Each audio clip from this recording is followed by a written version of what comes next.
व्यवस्था व्हावी हे तुमच्या त्या अभ्यास केंद्राचं स्वप्न आहे. तर त्याच्या विविध उपक्रमांविषयी आम्हाला सांगा.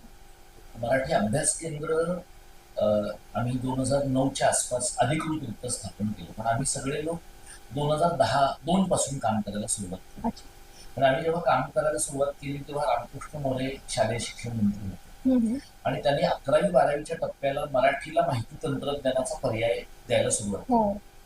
आणि त्यावेळेला मराठीचे प्राध्यापक एकत्र जमले होते त्या सगळ्याला विरोध करण्यासाठी. हं.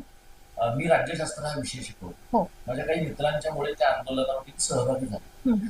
आणि त्यावेळेला असं माझ्या आणि माझ्याबरोबर माझे जे दुसरे सहकारी माझे शिक्षक असते डॉक्टर प्रकाश परब, आणि त्या दोघांच्या असं लक्षात आलं की ह्या आंदोलनामध्ये यश का नाही आलं, हं, हं. याचं कारण त्याला सरकारने अशी एक भूमिका घेतली हं. की हे जे कोणी मराठीचं आग्रह धरणारे लोक आहेत हे सगळे मराठीचे पोटार्थी प्राध्यापक आहेत. त्यामुळे हे सगळं फक्त नोकरी